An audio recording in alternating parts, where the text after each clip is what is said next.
Welcome back to Brigadoon Radio. I'm Brendan, and today we're joined by Wendy Jones, who's an author and a mother of four, and just a really inspirational person. You are the author of the Optimists Journal.com. That's correct. And you've got a book which you've just come out with. Yes. Tell us a little bit about your journey and your mission and your book. Well, about 3 years ago, I started my own blog. It's called the Optimistjournal.com. And I'm a storyteller, is what I have figured out. I love connecting with people. And one-on-one, I've always been really good at that. And I just wanted to take from the stories of my life. My oldest is 18, so I've been at this parenting thing for a while. My youngest is on the autism spectrum. I am sadly, but also healthily divorced in the last 3 years. And I am just breaking out on a new path to try to encourage people to just have self-reflection and tell their stories. And I think there's just so much that we can all learn from each other's stories if we have enough courage to tell them. You know, we joke about it a little bit, but Brigadoon really, we do try to get out into nature, nature, and someplace that is a place for self-reflection and renewal, and help to generate those new paths in so many different ways.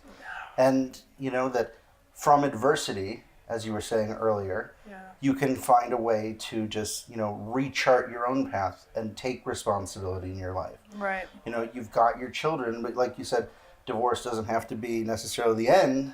It's just a new start. It's a new reality. It was very much something I did not want, but at the same time, going forward, I look at the path I'm on now, and I'm a healthier. I know myself better. I feel like I'm setting a much better example for my kids. They're become very independent, and they're very supportive of me. They're a team.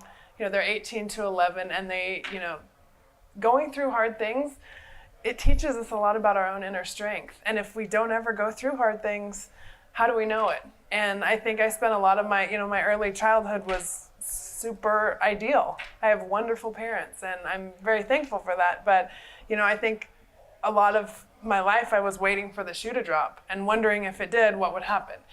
And I've definitely been through some challenges now. And so let's talk about mindset. So, Yeah. Optimism is it's a whole way of living, really, because some people, we all have that friend who is always the victim, always bringing themselves down, doesn't have enough confidence to believe in what they're doing. But when you sort of keep pushing yourself, it almost becomes contagious, right? Absolutely. And it rubs off on people. Yeah. And I started a couple years ago. I've always been a news junkie. Yep. So I've, had the news on my whole life. And if you notice, politics and the news have gotten very divisive and very heavy. Not optimistic. And so I started listening to podcasts. And I came across Michael Gervais' Finding Mastery. And he interviews just some of the most interesting people from all walks of life and on their path to mastery. And everybody on that path, in almost every podcast, talks about optimism.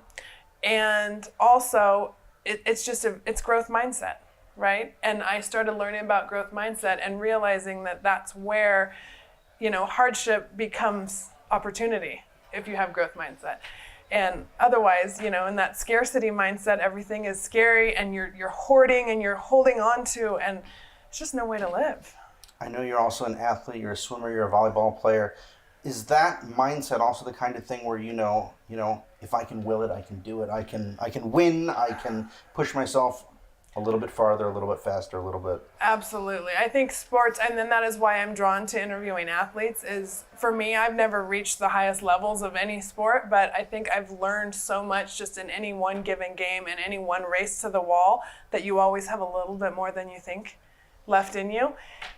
Swimming teaches you that in a huge way when you're oxygen deprived and you're like, just don't pick your head up and go one more stroke, that type of thing. There's nothing better than hitting a volleyball or blocking a volleyball, get that aggression out if you're feeling it. So, it all plays into just that healthy lifestyle that I love. So. Well, I think it's definitely a lesson that we could all benefit from. Tell us the website one more time. Okay, it's www.theoptimistjournal.com, and you'll find my blog there and a bunch of good interviews with athletes, and of course, we got the book. my new book, 365 Days of Optimism. You can find it there. We'll be back on Brigadoon Radio.